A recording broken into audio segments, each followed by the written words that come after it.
आज का अंश 1 पतरस 4 अध्याय वचन 1 से 6 है। हम एक साथ पढ़ेंगे।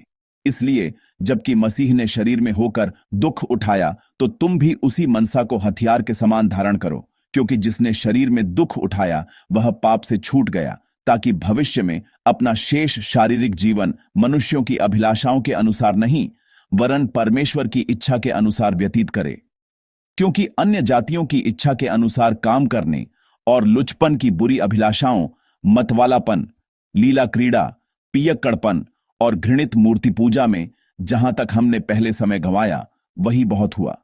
इससे वे अचंभा करते हैं कि तुम ऐसे भारी लुचपन में उनका साथ नहीं देते, और इसलिए वे बुरा भला कहते हैं। पर वे उसको जो जीवितों और मरे हुओं का न्याय करने को तैयार हैं लेखा देंगे। क्योंकि मरे हुओं को भी सुसमाचार इसीलिए सुनाया गया कि शरीर में तो मनुष्यों के अनुसार उनका न्याय हो, पर आत्मा में वे परमेश्वर के अनुसार जीवित रहें। आमीन। 1 पतरस का जो वचन हम लगातार देख रहे हैं वह प्रेरित पतरस की वह विनती है जो उसने आरंभिक कलीसिया के विश्वासियों से की थी। वे इस संसार में सताव और परीक्षाओं को सहते हुए जी रहे थे। प्रेरित पतरस उन विश्वासियों को जो संसार के मूल्यों से टकराते हुए परदेशी और यात्री के समान जी रहे थे, उनकी आत्मिक पहचान लगातार याद दिलाता है। भले ही इस पृथ्वी पर हम ऐसे शरणार्थी और प्रवासी जैसे लगें जिन्होंने अपना रहने का ठिकाना खो दिया है, फिर भी स्वर्ग में हम स्वर्गीय नागरिकता रखने वाले परमेश्वर के चुने हुए पवित्र लोग हैं। विशेष रूप से यीशु मसीह के पुनरुत्थान के कारण हमें जो यह जीवित आशा मिली है वह हमें बड़ी शक्ति देती है। यह आशा आज हमारे सामने खड़ी जीवन की कठिन समस्याओं और दुखों को आने वाली अनंत महिमा की दृष्टि से देखने की सामर्थ्य देती है।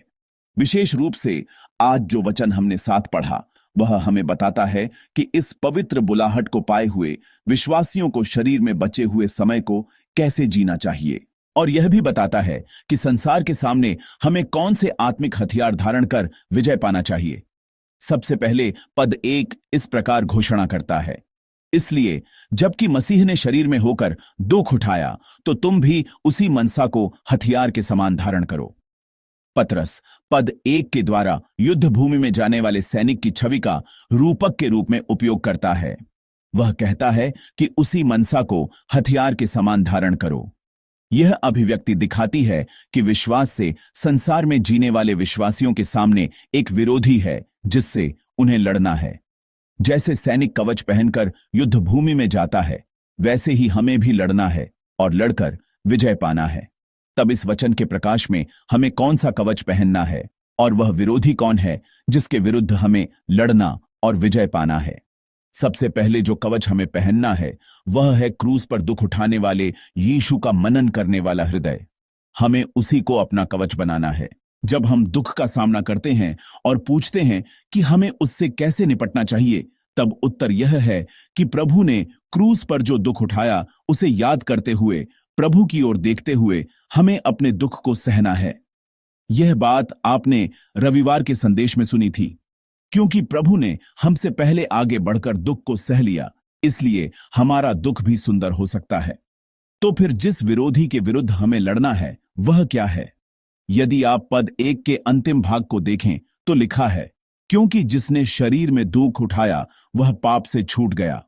हमें जिस चीज से लड़ना है वह कुछ और नहीं, पाप ही है। जो भी पाप हमें सताता है और हमें परमेश्वर से दूर करता है, उन सब पापों से हमें निरंतर लड़ना है। हम पाप से क्यों लड़ें? क्योंकि हमारे प्रभु ने पूरी मानव जाति के सारे पापों के बदले क्रूस पर दुख उठाया और हमारे सारे पापों का दाम चुका दिया। अब हम ऐसे लोग हो गए हैं जिनका पाप से कोई संबंध नहीं रहा। वह पाप जो अब हमसे कोई संबंध नहीं रखता, वह पाप जो हम पर कोई प्रभाव नहीं डाल सकता, उसे हमें बहुत दूर फेंक देना है। पद 1 के अंतिम भाग को देखें तो लिखा है, क्योंकि जिसने शरीर में दुख उठाया वह पाप से छूट गया।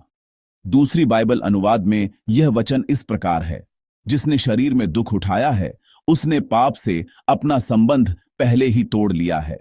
शरीर में दुख उठाने की बात हमारे लिए दुख उठाने वाले यीशु की प्रायश्चित्त की कृपा की ओर संकेत करती है।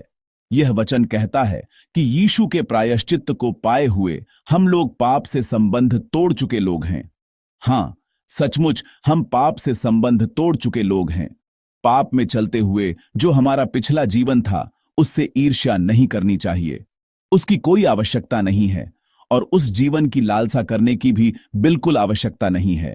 पाप और मृत्यु हम पर अधिकार न कर सकें, वे हमारे पास मंडरा भी न सकें।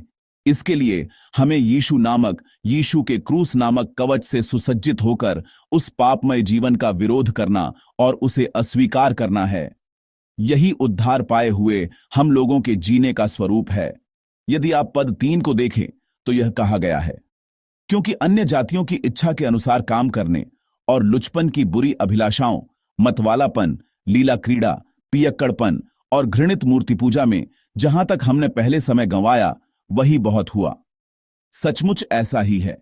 यीशु को जानने से पहले संसार का अनुसरण करते हुए अनैतिकता, लालसा, मतवालापन, उच्छृंखलता, भोग विलास और मूर्ति पूजा में जो खोखला और निष्फल जीवन हमने जिया, वह बीते हुए समय के लिए बहुत था।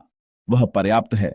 क्या हमारे बीच कोई है जो यीशु पर विश्वास करने से पहले के जीवन को याद करके ललचाता है या उससे ईर्ष्या करता है या सोचता है, आह, मैं उस समय में लौटना चाहता हूं? शायद कोई नहीं होगा। हम जिन्होंने यीशु पर विश्वास किया और नया जीवन पाया, अब आगे पुराने सुखों और वासनाओं का पीछा करते हुए नहीं जी सकते। संसार हमें लगातार लुभाएगा।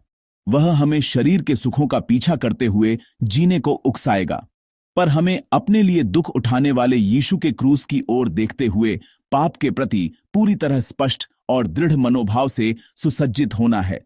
हम सब ऐसे लोग बने जो शरीर में बचे हुए समय को अपनी इच्छा के अनुसार नहीं, बल्कि परमेश्वर की भली इच्छा के अनुसार पवित्रता से जीते हैं। जब हम इस प्रकार संसार की उच्छृंखल धारा के विरुद्ध चलकर पवित्र जीवन की रीत की ओर लौटते हैं, तब क्या होगा? संसार अवश्य हमें अजीब समझेगा और शायद हम पर आक्रमण भी करेगा। पद 4 इस प्रकार कहता है, इससे वे अचंभा करते हैं कि तुम ऐसे भारी लुचपन में उनका साथ नहीं देते और इसलिए वे बुरा भला कहते हैं। उस समय एशिया माइनर के अन्य जाति केंद्रित समाज में रहने वाले आरंभिक कलीसिया के विश्वासियों ने सुसमाचार सुनकर मन फिराया था। इसके बाद उन्हें अपने पड़ोसियों और समाज से बड़ी गलतफहमियां, निंदा और उपेक्षा सहनी पड़ी। आज भी यही बात है। जो विश्वासी वचन के अनुसार ईमानदार और शुद्ध जीवन जीने का प्रयास करते हैं, संसार उनकी ओर निंदा के तीर चलाता है। वह कहता है कि वे स्वार्थी हैं, अपने को ही सही मानते हैं और बहुत संकीर्ण लोग हैं। ऐसे समय में हमें कौन सा मनोभाव अपनाना चाहिए? संसार की तरह शरीर का क्रोध दिखाकर बदला लेना या बहस करना हमारा रास्ता नहीं है। पद 5 इस प्रकार कहता है, पर वे उसको जो जीवितों और मरे हुओं का न्याय करने को तैयार है, लेखा देंगे। संसार के लोग हमें बुरा भला कहें और दोषी ठहराए, फिर भी मनुष्य के जीवन, मृत्यु, सुख और दुख पर प्रभुता रखने वाला और अंत में जीवितों और मरे हुओं का धर्म से न्याय करने वाला अंतिम न्यायाधीश हमारा परमेश्वर है। हमारा परमेश्वर विश्वासियों के आंसू और उनके साथ हुई सारी अन्यायपूर्ण बातें जानता है। वह अविश्वासी और निंदा करने वाले लोगों के कामों को भी जानता और देखता है और अंततः अंतिम दिन वह उनसे उनके पापों का लेखा अवश्य दिलवाएगा। इसलिए जो लोग हमें बुरा भला कहते हैं, हमें निराश करते हैं, हमारे विश्वास को तुच्छ समझते हैं और उसका उपहास करते हैं, उनकी हर बात का उत्तर देना आवश्यक नहीं है। उनसे घृणा करने या निराश होने की भी बिल्कुल आवश्यकता नहीं है। हमें उनके प्रति मानवीय शिकायत और बदले की भावना को उतार देना है। न्यायी पिता परमेश्वर पर पूरी तरह भरोसा करके हमें उन कठिन दुख के समयों को चुपचाप धीरज से सहना है और क्रूस पर लटके हुए यीशु की तरह उलटे उनकी आत्माओं पर तरस खाकर उनके लिए प्रार्थना कर सकना चाहिए। अंत में पद 6 को देखें, क्योंकि मरे हुओं को भी सुसमाचार इसीलिए सुनाया गया कि शरीर में तो मनुष्यों के अनुसार उनका न्याय हो, पर आत्मा में वे परमेश्वर के अनुसार जीवित रहें। यह वचन उस समय विश्वास की रक्षा करते हुए सताव झेलकर पहले ही शहीद हो चुके विश्वासियों के लिए पतरस की चरवाहे जैसी विनती है। अविश्वासियों की आंखों में यीशु पर विश्वास करते हुए जेल में डाले गए और कभी कभी मृत्यु का सामना करने वाले वे विश्वासी शायद असफल दिखाई देते थे। वे सोचते होंगे कि वे शरीर के स्तर पर असफल हुए और दयनीय जीवन के अंत तक पहुंचे। संसार के लोग शायद हंसते हुए सोचते होंगे, यीशु पर विश्वास करने पर भी अंत में तो बस मरना ही है, विश्वास बचाते बचाते भी बस मरना ही है। पर प्रेरित पतरस ऐसे उपहास और तानों से भरे संसार के सामने विजय की घोषणा कर रहा है। भले ही मनुष्यों के मापदंड और शरीर के अनुसार वे न्याय पाकर मृत्यु तक पहुंचे हों, फिर भी जब वे जीवित थे तब उन्होंने जिस सुसमाचार को स्वीकार किया, उसकी सामर्थ्य के कारण उनकी आत्मा परमेश्वर के अनुसार अनंत जीवन और पुनरुत्थान की महिमा को भोगने लगी। कभी कभी यीशु पर विश्वास करने वाला हमारा जीवन वास्तविकता से भागने जैसा महसूस हो सकता है। आज का समय बहुत दुखद और कठिन है, इसलिए हम वास्तविकता को नकार कर और उससे बचकर सोचते हैं, आह काश मैं जल्दी स्वर्ग चला जाता। इसका अर्थ है कि हम बस जल्दी मर जाना चाहते हैं। लेकिन विश्वासी का जीवन बिल्कुल ऐसा नहीं है। ऐसा होना भी नहीं चाहिए, क्योंकि भविष्य में हमें मिलने वाली स्वर्ग की विरासत और पुनरुत्थान की महिमा इतनी निश्चित और स्पष्ट है, इसलिए हम वास्तविकता को नकार कर भागते नहीं हैं, बल्कि हम आज के इस तीखे आत्मिक युद्ध क्षेत्र में आगे बढ़कर विश्वास से उस जीवन को जीते हैं। संसार के लोग पिछले पापों और घावों में बंधे हुए आज को जीते हैं, पर हम वे लोग हैं जो मसीह के उस अनंत परमेश्वर के राज्य की ओर देखते हुए आज पर शासन करने वाला विश्वास लेकर जीते हैं।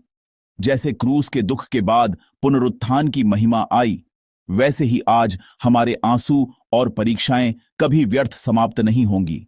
जिस दिन प्रभु फिर आएंगे, वे अकथनीय महिमा के आनंद, प्रशंसा और खुशी में बदल जाएंगी। आज इस भोर में हमारा प्रभु हमसे, जो कठोर संसार में कठिनाई से जी रहे हैं, इस प्रकार कहता है, तुम संसार में बिखरे हुए यात्री हो, पर मैंने अपने लहू का दाम देकर तुम्हें खरीदा है। तुम परमेश्वर के राज्य के राजकीय याजक और पवित्र प्रजा हो। इसीलिए विश्वास का कवच पहनकर परमेश्वर की इच्छा के अनुसार पूरी शक्ति से दौड़ो। वह हमें इसी प्रकार समझाता और प्रोत्साहित करता है। आज जब आप अपने जीवन के स्थानों की ओर जाएं, तो हम सब अपने लिए दुख उठाने और मरने वाले प्रभु को याद करें और पाप के प्रलोभन को यीशु के उसी कवच से दृढ़ता से अस्वीकार करें। साथ ही जब घर और कार्यस्थल पर हमें अन्यायपूर्ण निंदा या उपहास सहना पड़े, तो हम बदला न लें। हम सब निर्णय अंतिम न्यायाधीश परमेश्वर को सौंप दें और धीरज और भलाई के द्वारा सुसमाचार का प्रभाव दिखा सकें। शरीर की कमजोरी और सीमाओं के बीच भी हम निराश न हों। हमारे हृदय में पहले से आरंभ हुए परमेश्वर के राज्य और आगे देखने वाली पुनरुत्थान की महिमा की आशा को थामे रहे। मैं आप सबसे विनती करता हूं कि आज का दिन भी विश्वास से दौड़ते हुए आगे बढ़ें।